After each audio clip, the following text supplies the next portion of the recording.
En un pueblo donde las fachadas se conocen por el desgaste y las historias corren más rápido que el correo, había una casa grande que olía a café viejo y a recuerdos. En esa casa vivía Enrique, un hombre que llevaba en las manos las marcas de la tierra y en el pecho una ausencia que ya tenía nombre: su mujer. Había pasado 7 inviernos desde que ella se fue, y la casa se había vuelto un santuario de pequeñas costumbres. La taza junto al fregadero que nunca se rompía. La habitación con la sábana igual a la de siempre. Los silencios articulados en rutinas. Enrique se levantaba con el alba, ordeñaba, repasaba vallas, y regresaba a la cocina con el cuerpo cansado pero la mirada clara. Su vida cabía en trayectos: la cuadra de la granja, la plaza del pueblo, el puesto de frutas del mercado. Tenía 2 hijos ya adultos: Pedro, que a los 28 andaba con más prisa que paciencia, y Ana, de 25, que cuidaba de la casa con una mezcla de ternura y recelo. Para ellos, la memoria de su madre era un libro que no se tocaba sin permiso. La soledad de Enrique no era estruendosa, se parecía más a una brasa que crepitaba en lo profundo. A veces, cuando la tarde caía y los postes de luz arrojaban sombras largas sobre la veranda, él se quedaba mirándola sin expectativa, como quien ve pasar el tiempo y no quiere interrumpir algo sagrado. Había aprendido a no esperar explosiones de felicidad. Había aprendido también a no nombrar la palabra compañía en voz alta. El mercado del pueblo era un lugar donde cualquier mañana podía trastocar el orden de las cosas. Era allí, entre el regateo de las mermeladas y el olor a pan recién hecho, donde el azar suele dejar una tarjeta con su nombre. Fue un martes de septiembre, con el cielo tendido de azul y una brisa que traía olor a tierra húmeda, cuando una caja de frutas se soltó de las manos y, como si fuera una pequeña catástrofe doméstica, esparció manzanas y naranjas sobre el empedrado. Enrique estaba en la fila para pagar una malla de pienso cuando su pie se enredó en el tropiezo colectivo. La caja, un golpe seco y luego risas contenidas. Una mano, fuerte y rápida, se inclinó para recoger una manzana que había rodado hacia su bota. Era la mano de una mujer. Elena era enfermera en el puesto de salud del pueblo. Tenía 40 años, una voz que cuidaba y unas cejas que se fruncían con diligencia profesional cuando escuchaba un síntoma. Había llegado hacía poco, mudada desde la capital por trabajo y por algo que no siempre se dice: la necesidad de un lugar donde recomponerse. Era una mujer de gestos medidos, que sonreía con las comisuras y no con aspavientos. Cuando se levantó después del tropiezo, la caja quedó inclinada, la fruta desparramada como una pequeña lluvia de color, y ella pidió disculpas con una modestia que no pretendía esconder la vergüenza. «No pasa nada», dijo Enrique, recogiendo una manzana y sosteniéndola entre los dedos. La fruta estaba caliente por el sol. «Las cosas se arreglan». Ella le miró con gratitud y algo más, una chispa de sorpresa, como si no esperara que alguien ofreciera una voz tan tranquila en medio del caos. Aquella conversación fue breve, como suelen ser los primeros encuentros. Nombres, un comentario sobre el tiempo, una broma que aligeró la torpeza del tropiezo, pero en Enrique algo cambió sin que él lo proclamara. Fue una sensación pequeña y precisa, la impresión de que una puerta, que él creía cerrada, tenía una rendija por donde entraba luz por primera vez en años. Los primeros días después del mercado fueron amables. Se cruzaban en la plaza, se encontraban en el puesto de salud donde Elena cumplía su jornada, y a veces, cuando la tarde caía, ella aparecía por la granja con una bolsa de pan o con algún remedio que había hecho en los cursos de primeros auxilios. No era la pasión de los libros de amor. Eran encuentros que se aposentaban en la normalidad, un café compartido, la demostración de una tarea sencilla, el silencio que no exigía nada. Elena no venía a ocupar un lugar de la que estuvo. Venía con algo más humilde, compañía sin pretensiones. Para Enrique, la novedad era desconcertante y dulce.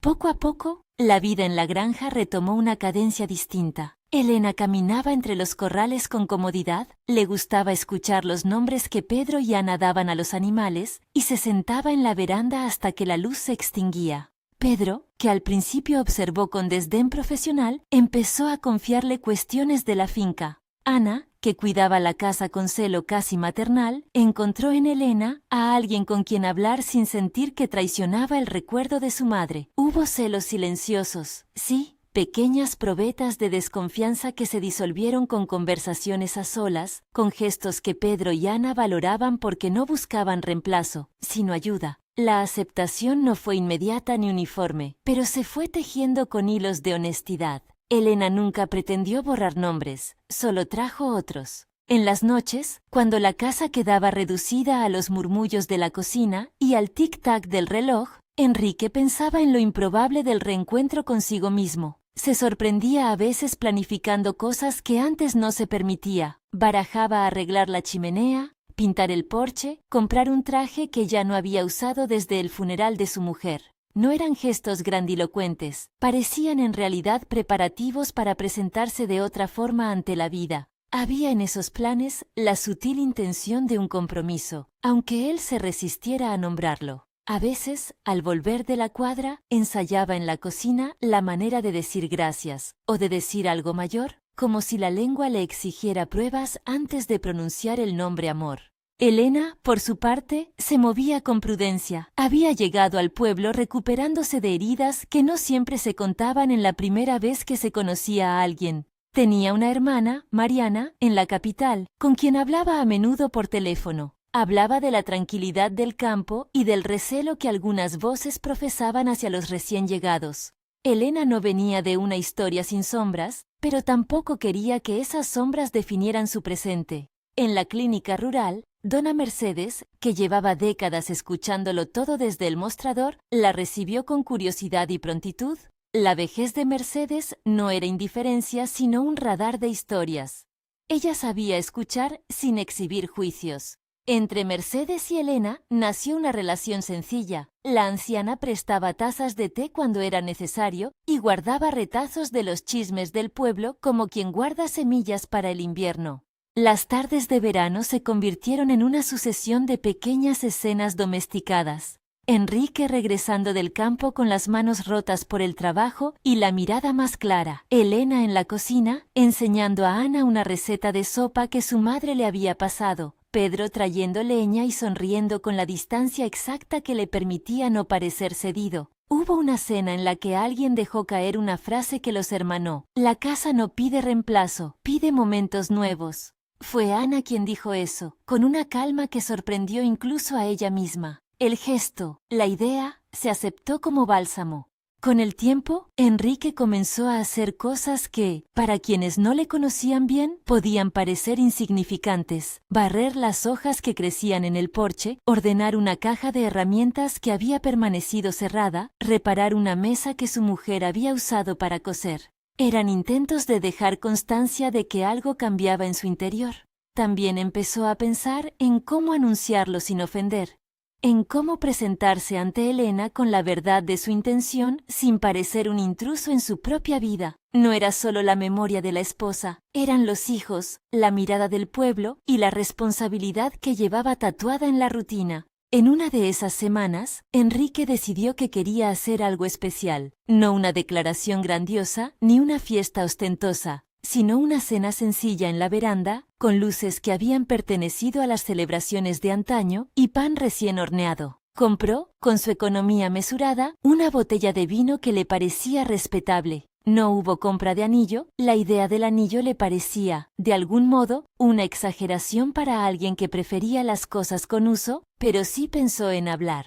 Había ensayado la frase, ¿querrías quedarte? No quería prometer el cielo. Quería pedir permiso para compartir la biografía que le quedaba, y lo preparó con pequeñas puntualidades. Limpió la mesa, sacó el mantel que había conservado sin usar, y contó con la aprobación silenciosa de Pedro y Ana, que ya habían empezado a imaginar la posibilidad de una vida un poco más llena. La noche elegida fue una de esas en que la brisa sabía a lavanda. Enrique encendió unas luces en la veranda y preparó la mesa con una sencillez que parecía ceremonia. Todo parecía dispuesto para algo que no se decía todavía. La intimidad ocupaba el aire con la pulcritud de lo que se cuida. Elena llegó con una sonrisa que no alcanzaba a esconder la sorpresa ante la atención. Se sentaron, comieron, hablaron de banalidades y luego de historias más profundas. La conversación fue tomando un tono de confesión mutua, anécdotas, pérdidas, miedos. En un momento, cuando la noche ya empapaba los árboles y el pueblo parecía dormirse con la seguridad del rural, Elena posó la mano en la mesa y miró a Enrique con una distancia que al principio él interpretó como emoción.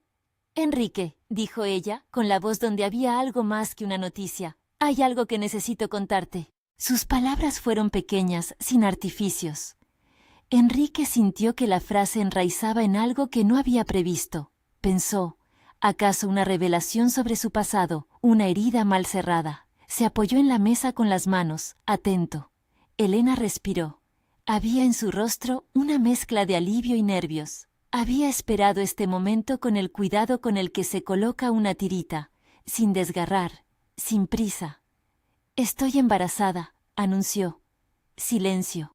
La palabra cayó en la veranda como una fruta madura que se parte al tocar el suelo. Enrique percibió primero la literalidad, una vida creciendo, un latido futuro que venía de otro lugar, y después una oleada de sensaciones que no había esperado sentir, sorpresa, una alegría inmediata y pura, y también una confusión que rasgaba por dentro. No era solo la noticia en sí, era la manera en que el mundo, en un segundo, se reorganizaba alrededor de esa posibilidad. «¿Estás segura?», preguntó Enrique, con la voz que le salía de la garganta, poco usada para este tipo de preguntas. Elena asintió con los ojos. No era la duda lo que quería transmitir. Era la necesidad de que él lo supiera en el tono adecuado. Le contó, con pausas, cómo lo había descubierto unas semanas atrás, una sensación que no supo cómo nombrar, una visita a la clínica que la confirmó en un silencio compartido con su hermana por teléfono. No dio detalles innecesarios. Habló de lo que sentía ahora. Miedo, alegría, incertidumbre. No pidió nada. Entregó la noticia como quien parte una pieza de pan para que todos se alimenten juntos. Enrique se quedó inmóvil al principio. Había planeado en su mente una confesión distinta para esa noche, una petición que no sabía cómo formular sin traicionar la memoria de su esposa. La noticia del embarazo trastocaba cualquier preparación. No era una proposición romántica en abstracto, sino la emergencia de una vida que de pronto necesitaba un lugar concreto. Sus manos, curtidas y precisas, temblaron levemente cuando tomó la mano de Elena. «Esto cambia todo», murmuró, y la frase no tenía la pesadumbre de un problema, sino la gravedad sagrada de una nueva responsabilidad. Se rieron, sin ruido, con la incredulidad y la alegría de quien recibe un regalo inesperado. Hablaron de nombres, como quienes comienzan a poblar el futuro con palabras pequeñas. Pensaron en la habitación que podría prepararse, en la cuna que quizá Ana ayudaría a pintar. De pronto la casa, que los había contenido como reliquia, comenzó a proyectarse hacia adelante. Afuera, el pueblo seguía su curso, con la serenidad de quienes no saben que esa noche, en una casa grande, algo se había resuelto de forma diferente. Enrique sintió por un momento que la vida le ofrecía una segunda pista para bailar. Había emoción, sí, y también miedo. La duda de si la comunidad lo aceptaría, la pregunta de cómo reaccionarían Pedro y Ana cuando supieran que el futuro de la familia se expandía hasta incluir a alguien que no llevaba el apellido de la mujer que habían perdido. En el primer impulso, Enrique pensó en la posibilidad de formalizar en ese mismo momento su intención, ponerse de rodillas, decir lo que había almacenado, pero la noticia del embarazo le añadió otra dimensión. No era solo un pedido de compañía, era una petición de familia. Quiso articular las dos cosas sin atropellarlas, como quien une dos hilos sin que se rompan. Elena lo miró con la paciencia de quien ha enfrentado tormentas antes. Había algo en su mirada que pedía una respuesta honesta, sin adornos. Y él le ofreció una verdad que no venía empaquetada. Tomó aire y dijo que quería acompañarla. Que la vida que crecía merecía todo el espacio que pudieran darle, que quería intentarlo con cautela y con valentía. No prometió la perfección, prometió la presencia. La conversación se deslizó después hacia cosas prácticas. Cuando contar a los hijos, cómo gestionar el trabajo de Elena en el puesto de salud, qué apoyo necesitarían. Hablaron también de la hermana Mariana, de la distancia entre la capital y el pueblo y de cómo deberían implicarla en las decisiones. Todo parecía ordenable. Hubo una sensación de complicidad, de que el mundo por un momento era algo que se podía arreglar con voluntad. Cuando la noche se cerró del todo y la oscuridad se volvió un manto en el que solo la luz del porche se resistía, se abrazaron. Fue un abrazo que no borraba el dolor anterior, pero que lo integraba en una nueva geografía. Enrique se sentía vivo con el soplo de lo inesperado. Elena, más serena, encontró en la certeza del abrazo el relief que buscaba. Sin embargo, en la mente de Enrique, entre la alegría y la ternura, apareció una sombra pequeña, afilada como una hoja. La voz del pueblo no era nada más que una posibilidad, una hipótesis que, como una semilla, podía germinar. Pensó en Mario, el farmacéutico, en las manos que escuchan más de lo que deberían, en las mujeres que en la plaza tejían con palabras la vida ajena. Pensó también en la excuñada del exmarido de Elena, un nombre que había oído en murmullo, una historia de rencores que podía reaparecer. Pero eran pensamientos que se apartó con esfuerzo. La noche pedía celebrar. Fue entonces cuando, sin planearlo, Enrique sintió la urgencia de decir algo que había guardado desde que preparó la mesa. Quiso que Elena supiera que, al margen de las palabras formales, había intención. Había planeado una pregunta que no se formuló exactamente como un anillo, sino como un ofrecimiento de continuidad. Se inclinó un poco más. Buscó las palabras simples que sostuvo desde el principio, y antes de que la frase terminara de formarse, Elena le entregó una sonrisa que le dijo tú, que es suficiente. Él guardó la propuesta en el bolsillo de la noche, no por temor, sino por respeto a lo que recién nacía entre ellos. La veranda quedó con el murmullo de sus respiraciones. La casa, por una vez, no fue solo un santuario de memoria, sino un lugar donde se tejía un nuevo relato. Los hilos de la existencia de Enrique y Elena se cruzaron y quedaron atados por un momento de complicidad que sabía a futuro. Al día siguiente, el pueblo no sabía aún que algo había sucedido en la granja. Las mañanas siguieron con su banda sonora habitual. Gallos, el motor de la panadería, la conversación del puesto de frutas. Elena fue a su trabajo, con una cautela que se notaba en sus gestos. Enrique volvió a sus tareas, con una atención nueva a los detalles de la casa. Pedro y Ana notaron que sus padres caminaban diferentes, menos cargados de fantasmas y con más brillo en la mirada. Preguntaron lo suficiente para confirmar que algo había cambiado, pero no tanto como para saberlo todo. La noticia del embarazo todavía no se extendía en la plaza. Era un rumor íntimo que recién empezaba a tomar forma. En la clínica, Dona Mercedes observaba desde su silla giratoria, con la sutileza de quien registra las estaciones. Había notado las idas y venidas de Elena y la manera en que el silencio de la granja se resquebrajaba a la hora del té. No dijo nada a nadie. Su costumbre era guardar las semillas de las historias y no ser quien las esparciera. Elena, por su parte, escribió un mensaje a su hermana Mariana, contándole lo sucedido con palabras medidas, buscando en la distancia consuelo y consejo. Mariana respondió con un cariño protector y con preguntas prácticas. ¿Estás bien? ¿Necesitas venir? ¿Quieres que alguien te acompañe? Elena contestó que por ahora quería quedarse, que había encontrado una tranquilidad en la que valía la pena apostar. Y así, con la cotidianeidad revestida de un nuevo color, empezaron los días en los que la familia se preparaba sin demasiado ruido para lo que venía. Enrique pasó por la ferretería y compró pintura de un color suave para la habitación que imaginaban. Ana buscó en el viejo baúl de la madre la ropa de bebé que había guardado por si alguna vez. Cada gesto era una manera de prefigurar la vida que se abría. Para Enrique, la mezcla de miedo y esperanza se volvió casi física. Se le enroscaba en la garganta y se le aflojaba en el pecho según los minutos del día.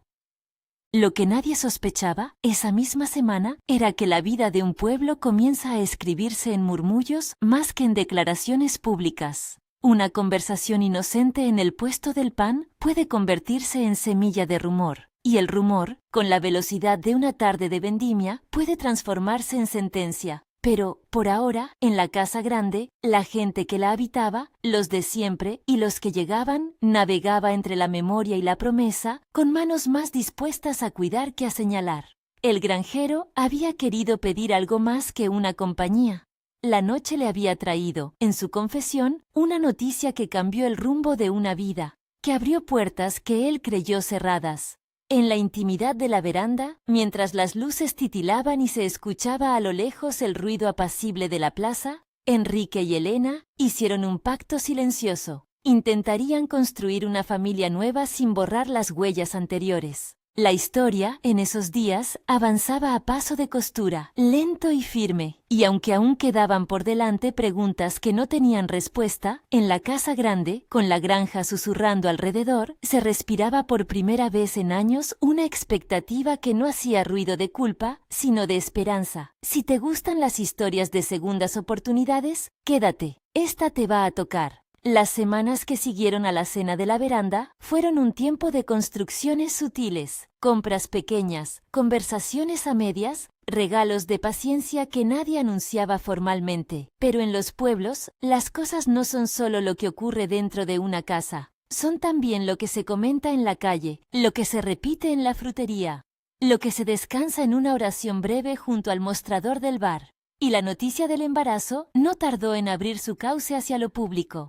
No fue un gran escándalo, al menos al principio. Fue una marea de voces bajas que se cruzaban en los bancos del parque, en la cola de la panadería, en el banco junto a la iglesia. Mario, el farmacéutico, fue quien primero dejó escapar un comentario por la tarde, cuando la puerta de la botica aún olía a alcohol y tila. Mario tenía la costumbre de repetir lo que escuchaba con ese matiz de curiosidad que a veces roza la indiscreción. Un día, al contar una receta para un resfriado, deslizó una frase sobre la enfermera nueva que espera un niño. Nadie le había pedido que lo dijera en voz alta, pero ya estaba dicho. De esas primeras notas, aprendió la plaza a entonar su propio canto. Un vecino que no había visto a Elena en semanas, se permitió preguntarse en voz alta si la criatura sería de aquí o de allá. Una vecina inclinó la cabeza y añadió detalles confusos que venían de oídas. Un nombre, un rumor que mezclaba pasado y rencor. Las palabras se entrelazaban y se transformaban en algo con ritmo propio. La noticia íntima que Enrique y Elena compartían en la veranda comenzó a ser un cuento de la comunidad, y con la condición de cualquier cuento, alguien añadió adjetivos. Sospecha, duda, ese tono que busca una explicación rápida para lo que incomoda. Enrique notó primero las miradas. Al principio fueron leves, un gesto que se demoraba en la mano con la que se le ofrecía el pan, una pausa al saludar, una sonrisa que se encogía. Lo que más le dolió fue la rapidez con que jóvenes y mayores podían convertir la atención en juicio. Venía de la experiencia, sabía que la lengua de la plaza a veces no exige pruebas. Aún así, no quiso alarmarse. Pensó que era inevitable, pensó en proteger el hilo que estaban tendiendo y creyó que la mejor defensa era la calma. Pero los murmullos aumentaron y con ellos llegaron los detalles inventados. Lo que tal vez no esperaba Enrique era la forma en que la historia del pasado de Elena, un ex matrimonio del que poco se sabía en el pueblo y del que Elena hablaba lo justo, se volvería sin misericordia una llave para abrir sospechas. Fue entonces cuando apareció el nombre que sería la chispa más tóxica. Una mujer que había sido, según los ecos del rumor, la excuñada del exmarido de Elena. Su nombre lo pronunció alguien con rabia vieja. Lo dijo como se enciende una vela para mirar el rostro de la acusada. Dona Mercedes, que llevaba toda una vida sentada en su butaca, observando y archivando, percibió el peligro mucho antes que la mayoría. No porque quisiera escarbar la vida ajena, sino porque su oficio de escucha le enseñó a distinguir la falsedad del dato. Se cruzó con Enrique en la clínica una mañana y al verle la expresión, esa línea entre la preocupación y la incredulidad, le ofreció una taza de té y una frase que no era consuelo sino advertencia. Cuida lo que entra por la plaza, muchacho. A veces vienen con semillas que no son de la tierra de aquí. Enrique, con la taza caliente en las manos, no pudo evitar pensar en la fragilidad del tiempo que les unía. Había en su pecho una mezcla de orgullo tierno por lo que ya había nacido entre ellos y de temor por lo que aún no se había afirmado. Intentó hablar con los suyos. Pedro, como era natural, mostró recelo. No era odio ni rechazo en bruto, era una defensa. «Papá», le dijo una tarde en la cuadra, «tienes que pensarlo todo. ¿Y si no es tu hijo? ¿Y si esto nos complica? Somos familia, sí, pero también hay límites». Ana, por su parte, caminó un rato con el silencio. Su mirada era menos ríspida. Había aprendido a medir el duelo que vivía su padre y a calibrar la necesidad de ternura. Pero también llevaba la camisa de los que protegen la memoria de quien se ha ido. Fue ella quien, con una mezcla de cautela y honestidad, planteó la pregunta que todo el mundo parecía evitar.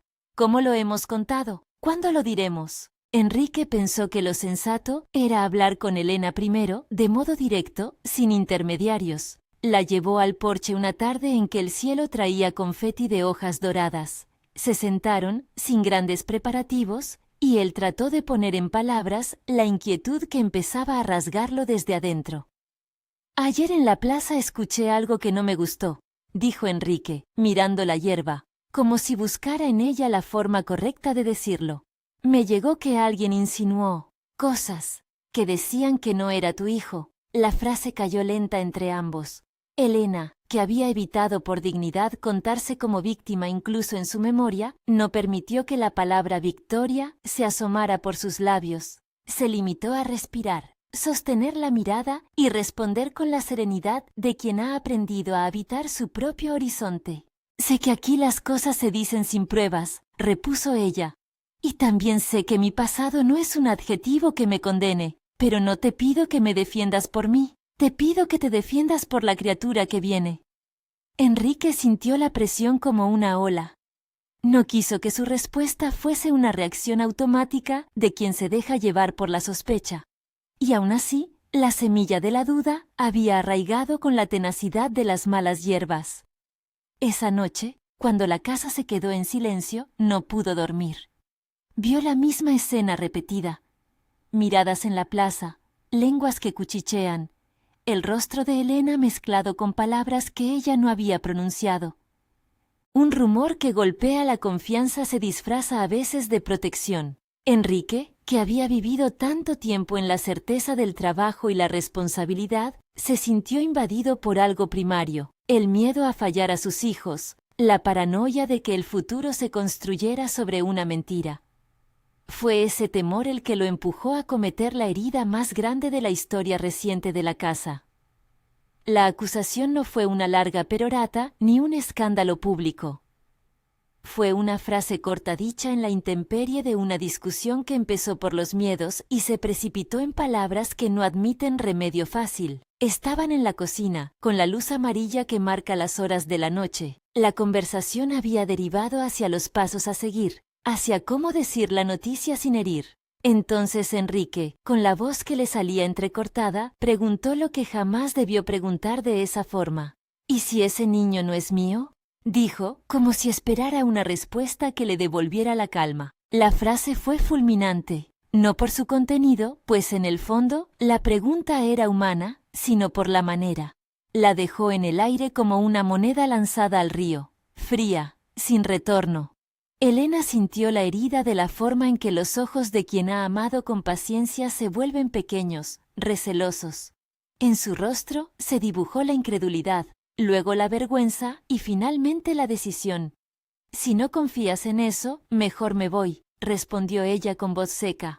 «No puedo quedarme donde me miran como sospechosa». Hubo un instante en el que la casa pareció contener la respiración. Pedro, que había escuchado la discusión desde el pasillo, apareció con la expresión descompuesta. Ana, que se había quedado en la cocina, no pudo articular la palabra que pedía reparación. La salida de Elena fue la consecuencia más dolorosa e inevitable de aquella pregunta.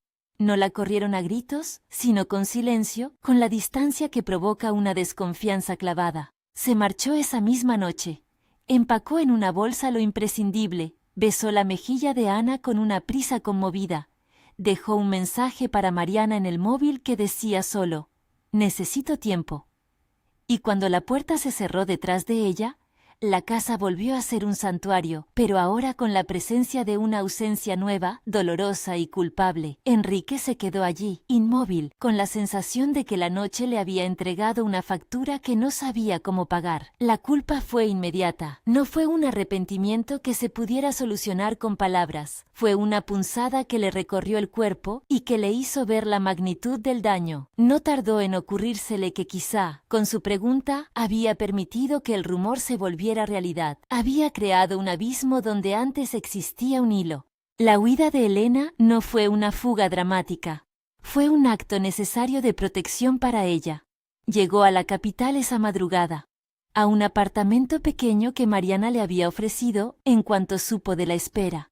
Mariana, que siempre fue una voz fuerte y práctica, la recibió como quien abre una ventana cuando dentro de una habitación hay humo. Escuchó sin juzgar, le preparó sopa y buscó la mejor manera de convertir la distancia en cobijo. Enrique, al quedarse solo, no pudo sostener la inercia. La culpa le quemaba. Durante días no hizo más que preguntarse cómo había permitido que la sospecha le nublara la mirada. Fue entonces cuando recordó a dona Mercedes y su advertencia sobre las semillas que siembran las palabras. Decidió que no bastaba el arrepentimiento interno. Tenía que encontrar la fuente del rumor, desarmarla y pedir perdón en voz alta. Si no lo hacía, temía que la sombra que había arrojado sobre Elena se volviera permanente. Pidió ayuda a su hija Ana, la que mejor entendía el valor de la memoria. Juntos empezaron a atar cabos. Fueron a la farmacia, hablaron con Mario en la trastienda, escucharon lo que la gente contaba con honestidad y con malicia. Mario confesó que, en efecto, había repetido lo que le dijo una persona vistosa que había pasado por el pueblo, la excuñada del exmarido de Elena. Dijo que la había oído en la plaza, con palabras que parecían ensayadas. No era un testimonio que celebrara, y Mario mostró la incomodidad de quien sabe que ha sido instrumento de daño, pero su confesión tenía valor. Era una pista. Dona Mercedes, que siempre había guardado algo más que manos para coser y tazas para ofrecer, trazó el mapa del rumor como quien conoce las sendas del pueblo. Le habló a Enrique con la voz lenta de quien no quiere añadir sal a la herida. Suele empezar en un encuentro, terminar en una invitación a desconfiar y quedarse ahí. Busca quien lo dijo primero. Pregunta en la casa de la mujer que vive en la carretera vieja. Ella tiene amigos fuera del pueblo y resuelve con palabras lo que no resuelve con hechos. Enrique siguió la pista. Fue una investigación humilde, hecha con pasos medidos. Habló con vecinos que recordaban la presencia de la mujer en la misa, con quien la había visto en la plaza, con quien había oído llamadas telefónicas. Algunos dijeron que la tal mujer tenía una costumbre de agitar historias sobre otros. Otros guardaban silencio. Fue Ana quien dio con un hilo decisivo. En la basura, una nota mal tirada con frases que parecía haber escrito la misma mano de la excuñada, en la que se leía algo tan cruel como «Haré que nadie quiera a esa mujer». No era una prueba fehaciente, pero apuntaba a intención. Mientras esto ocurría, Enrique comprendió que pedir perdón no bastaría si Elena no lo escuchaba. Tenía que ir a buscarla a la capital, mirarla a los ojos y reconocer su culpa con honestidad. No quería que su gesto fuera una maniobra. Tenía que ser el acto de un hombre dispuesto a sostener el daño hasta su último rincón. El viaje a la capital fue un trayecto de horas en las que Enrique repasó en voz baja cada gesto. No era un hombre de grandes palabras, pero pensó en la necesidad de decir lo esencial, que había fallado, que la había herido sin razonar las consecuencias, que quería enmendar. No se llevó discursos aprendidos, se llevó la verdad tensa como una cuerda. Cuando llegó al apartamento donde Elena vivía con la protección de su hermana, encontró la puerta entreabierta. El pasillo olía a lejía y a ropa tendida. Mariana lo recibió con reserva. Sus ojos mostraban la mezcla de furia y preocupación que guarda una hermana que no admite injusticias contra la otra. «No la he visto», dijo Mariana con la guardia alta. «Está en el centro sanitario. Dice que no quiere hablar por teléfono». Enrique entendió que debía entrar con humildad. Se sentó en la pequeña sala y esperó a que Elena regresara de su trabajo. Cuando ella apareció, con la expresión cansada de quien carga demasiadas cajas en el pecho, el silencio entre ellos fue como un espacio limpio, dispuesto para la verdad. «Elena», comenzó Enrique sin preámbulos, «he sido idiota. He dejado que la casa se hiciera pequeña, que la plaza hablara por mí. He fallado. No hay excusa que sane lo que dije». Ella lo miró con esa mezcla de dureza y ternura que solo dan las mujeres que han aprendido a ponerse de pie sola. No respondió al instante. Lo peor, pensó Enrique, sería que la respuesta fuese un «ya está» corto y frío. Lo que necesitaba era escuchar la razón, la verdad que explicara su ira y su distancia. No vine aquí para que me miraran con pena, dijo Elena con una voz que era el hilo de un ovillo. Vine porque necesitaba cuidarme, porque había cosas que necesitaba pensar sin que nadie me interpretara. Tu pregunta me dolió, Enrique. Me dolió porque me dejó sin palabras de defensa. Me dolió porque hizo lo que tanto había temido, convertirme en sospecha. Enrique asintió. No intentó defender su pulso, solo se dejó ver en su fragilidad. Fui cobarde, repitió. En vez de confiar en ti y en lo que habíamos empezado, permití que el rumor me metiera miedo, no supe esperar, y te herí. Hubo un largo silencio. Elena miró a Mariana, que permanecía en la cocina con una taza de café frío. Luego volvió la vista a Enrique, y con esa honestidad que no busca efecto, le habló de su pasado. No entró en detalles que revictimizasen su historia. Habló con la claridad íntima de quien nombra lo que ha sufrido para que ya no ejerza poder sobre el presente. Mi matrimonio anterior fue una herida, dijo. Mucho no se dijo en el pueblo porque yo lo guardé para mí. No quise cargar a nadie con mi pasado. Vine al pueblo porque pensé que podía empezar de nuevo. No pedí compasión, solo un lugar donde no me señalaran. Y ahora me he sentido señalada 2 veces, por quienes juzgan sin prueba y por quien debía protegerme. La tensión se transformó en algo más cercano a la compasión. Enrique no podía borrar lo que había pasado, pero pudo mostrar arrepentimiento. Se deshizo de la torpeza de los discursos y habló con la simplicidad de los actos. No puedo cambiar lo que dije, confesó, pero quiero intentar enmendarlo. Te pido perdón de la forma más sincera. Ven conmigo. No para que lo olvides, sino para que juntos lo enfrentemos. Voy a hablar con la gente. Voy a decir la verdad. Daré la cara. Elena dejó que su mirada recorriera el rostro de Enrique. Buscó un gesto que le señalara si aquello era una estrategia o un verdadero arrepentimiento. Había aprendido a medir el tiempo de las reconciliaciones. Sabía que las palabras valían poco si no venían acompañadas de actos. Aún así, la petición de que él enfrentara la verdad le llegó como un gesto de valentía que necesitaba. «Te creeré si lo veo», respondió finalmente, «y te perdonaré si lo que haces no es por limpiar tu nombre, sino por proteger lo que viene». Además de pedirle a Enrique que demostrara voluntad, Elena le expresó otra cosa. No quería que la plaza la definiera, quería que se construyera un relato propio, con personas que supieran escuchar la verdad y no la sofocaran con adjetivos y suposiciones. Y le dijo algo que, en boca de una mujer que lleva un embarazo en silencio, tenía doble peso. Mi prioridad ahora es la criatura. No quiero que empiece su vida rodeada de rumores. Si vamos a hacerlo, hagámoslo con claridad. Con ese acuerdo frágil, pero necesario, Enrique emprendió el regreso al pueblo. El viaje de retorno fue una sucesión de pensamientos diseñados para la reparación. No solo quería limpiar la reputación de Elena. Quería reparar el tejido de confianza con sus hijos y con la comunidad. Sabía que el gesto debía ser público, que el silencio no le ayudaría. El domingo siguiente se levantó antes de lo habitual. La iglesia del pueblo, pequeña y encendida por velas, era el lugar donde la gente solía reunirse. No lo eligió con un cálculo religioso, sino con la conciencia de que era la plaza moral del pueblo. Allí las cosas se hablaban, allí las voces encontraban eco. Subió al atrio después de la misa, con la respiración corta y las manos temblorosas. La gente notó su presencia inusual. Pedro y Ana lo acompañaban a distancia, con la mezcla de orgullo y tensión que sienten los hijos que observan a su padre en acto de expiación. Enrique pidió la palabra sin alaracas. Su tono no fue teatral. Fue el de un hombre que se denomina culpable antes de pedir perdón. Contó lo ocurrido sin adornos. Su pregunta ingenuamente defensiva, la salida de Elena, su viaje a la capital y la petición de perdón. Admitió que había permitido que la duda se construyera en su corazón, que había fallado a quien más debía proteger. «Me equivoqué», dijo. «Dejé que el miedo me hablara por encima del amor. Pido perdón a Elena, que tuvo que marcharse por culpa mía. Pido también perdón a mi familia y a quienes han sido dañados por mi silencio. Y les pido a ustedes que no traten a esa mujer como una sospechosa sin pruebas. Hemos de darle el lugar que merece».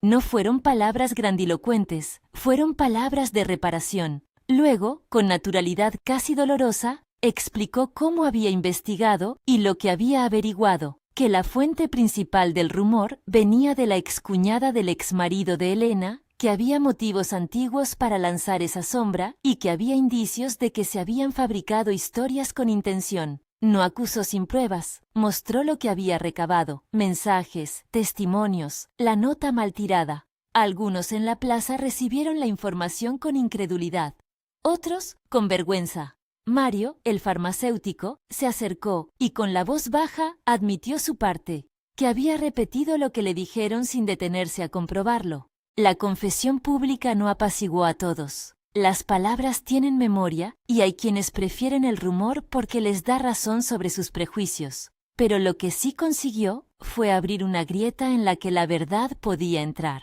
Algunos vecinos se sintieron avergonzados por su rapidez en juzgar. Otros guardaron silencio a la espera de pruebas más contundentes. Dona Mercedes, observando desde una esquina con su típico gesto de saber, inclinó la cabeza como quien acepta la llegada del invierno. No todo se arregla de golpe, pero la dirección tomada es la adecuada. Enrique regresó a la casa con un peso menos denso en el pecho, no porque la plaza lo hubiera absuelto, sino porque había hecho lo que la conciencia le exigía: mirar la culpa a los ojos y nombrarla. Ana, que había escuchado desde la puerta, lo abrazó con fuerza. Pedro, algo más seco, dejó caer una frase que valía como comienzo. «Papá, esto hay que arreglarlo bien». No fue una condena, fue la señal de que el proceso empezaba. Lo siguiente fue buscar a Elena con más gestos que palabras. No intentó forzar el perdón, sí salió al encuentro con pruebas y con la claridad de que sería necesario afrontar a quienes habían decidido mentir. Mariana ayudó con mensajes, capturas y llamadas que demostraban la creación deliberada de rumores. Entre los registros apareció una conversación en la que la excuñada admitía su intención de mandar a la mujer de vuelta a la capital, porque le molestaba la idea de que alguien nuevo ocupara un lugar que ella consideraba suyo por venganza antigua. No eran pruebas judiciales, pero sí elementos que mostraban intención maliciosa. Enrique se presentó en la clínica donde Elena trabajaba con el orgullo y la humildad mezclados. No hubo escena de reproches. Hablaron, con la calma que dan las heridas que se han visto y nombrado. Mientras tanto, en el pueblo, Enrique no se limitó a palabras. Visitó casas, conversó con los vecinos, pidió que se midieran los juicios.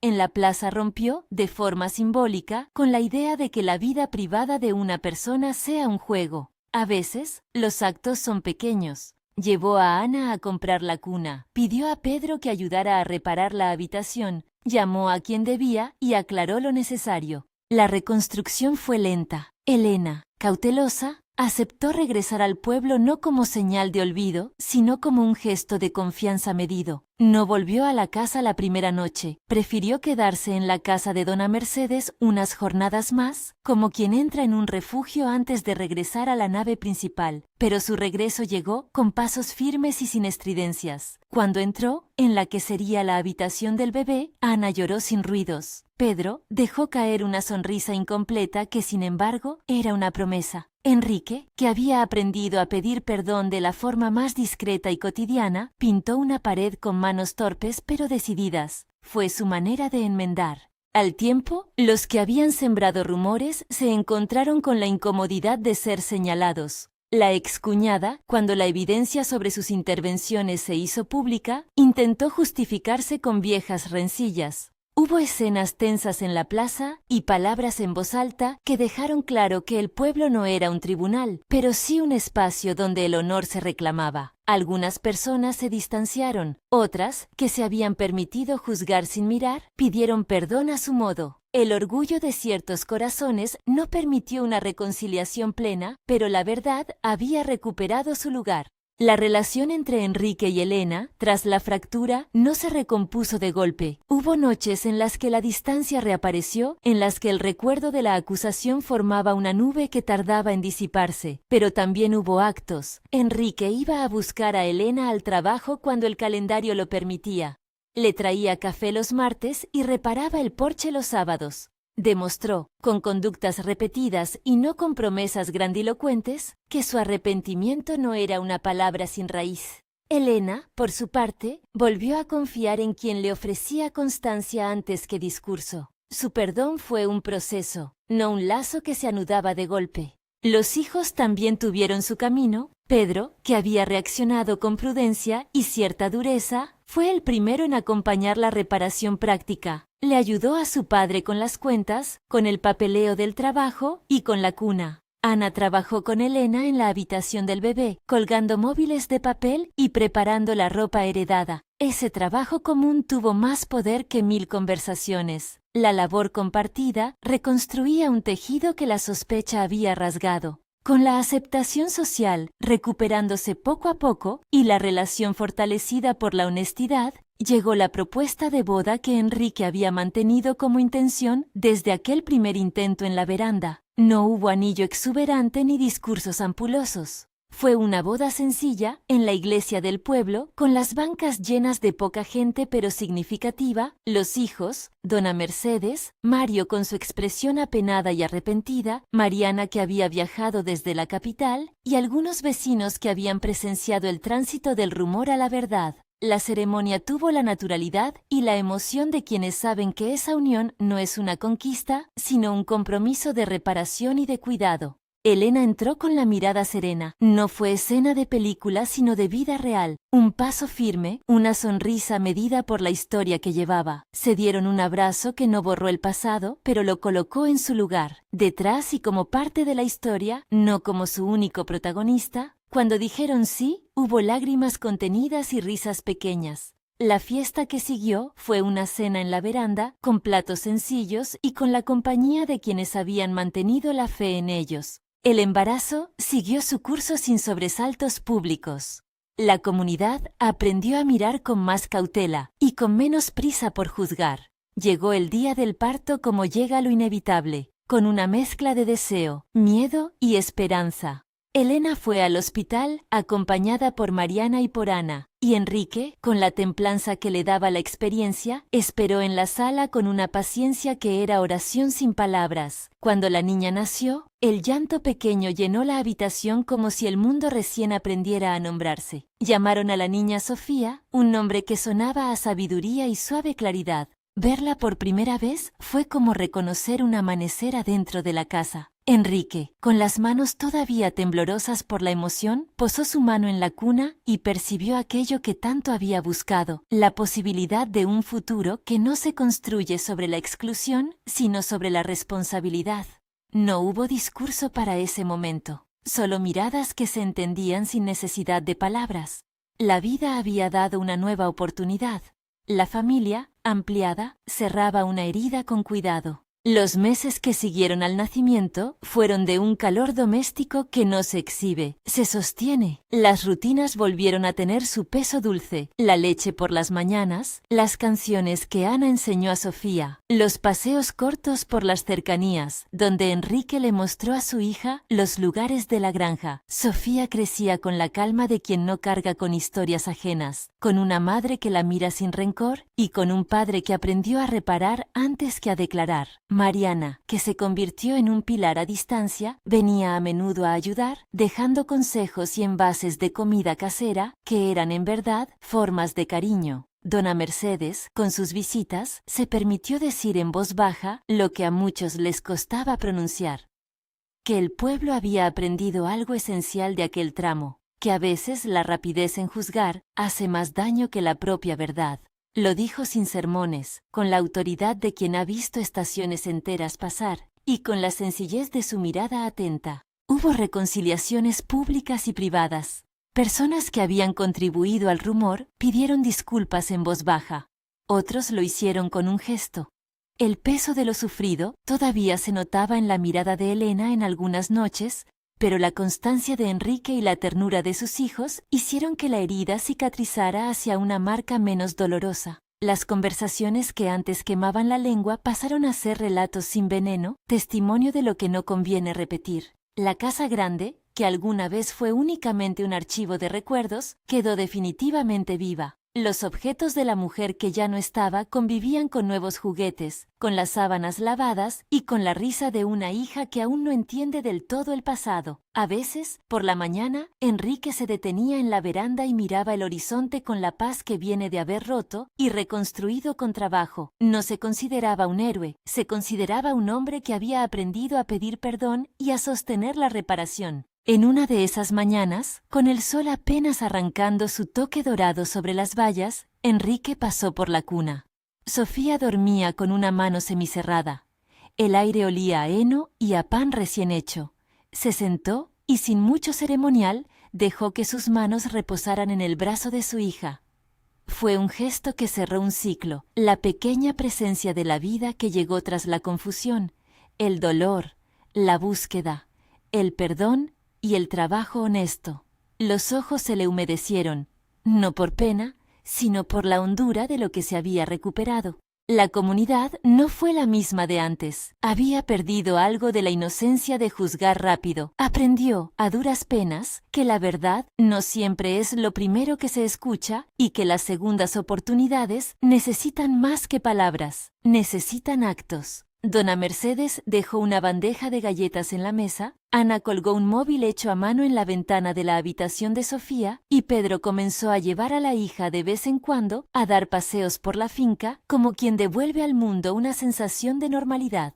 Una tarde, mientras la familia se reunía en la veranda y el sol bajaba con la suavidad de quien no quiere molestar, Enrique se permitió hablar en voz baja con Elena. No hubo épica ni teatralidad.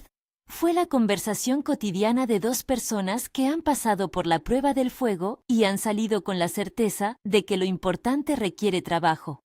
Gracias por no dejarlo todo por el rumor, dijo él, con un agradecimiento que no era una deuda sino un reconocimiento. Gracias por volver a buscarme, contestó ella, no por orgullo, por esa insistencia silenciosa que ahora veo como un compromiso. Se miraron y sin grandes promesas se tomaron las manos. La casa los rodeó con su memoria y con su posibilidad. Las marcas del pasado se habían integrado, no borradas, pero acomodadas en un mapa nuevo donde cabían más gestos que reproches. La vida continuó con sus pequeñas batallas, pañales, turnos en la clínica, reparaciones en el granero, visitas de Mariana, pero en el centro de todo, Sofía dormía apacible, como si fuera la prueba viviente de que algo puede nacer de la fragilidad y del deseo de enmendar. La boda quedó atrás, como ceremonia de un compromiso que se sostenía en la cotidianeidad. La confesión pública de Enrique fue un acto que amortiguó el ruido de la plaza y la verdad, poco a poco, restauró lo que la sospecha había roto. Al final, cuando el amanecer entraba por las persianas y la granja volvía a su ritmo de labores, la imagen era sencilla. 3 generaciones en la veranda, manos que se rozan para arreglar una mantita, risas que no pretenden ser grandes y una pequeña que duerme con la certeza de que la vida le ofrece ternura. Enrique había sido un hombre marcado por la pérdida, luego por el error y finalmente por la reparación. Elena, una mujer que trajo una segunda oportunidad con una fortaleza que no necesitó imponerse, solo sostenerse. Pedro y Ana aprendieron a definir su lealtad no como la defensa de un recuerdo, sino como el cuidado de su familia presente. Si alguna vez alguien preguntara qué cambió la noche cuando Enrique pensó en pedir matrimonio, la respuesta no sería solo la confesión del embarazo. Lo que cambió la noche fue la forma en que una pregunta mal planteada puso en riesgo lo que emergía y, en último término, la voluntad de arreglar con actos lo que la duda rompió. Fue una historia de miedo humano, de rumores que lastiman, pero también de arrepentimiento que trabaja, de comunidades que aprenden y de un amor que no buscado volvió a florecer. Si esta historia te ha conmovido, compártela con alguien que necesite escuchar que la verdad y el perdón tienen fuerza para reconstruir lo que se rompe en el camino. ¿Has vivido algo parecido en tu pueblo o en tu familia? Cuéntalo en los comentarios. Muchas veces hablar ayuda más de lo que creemos.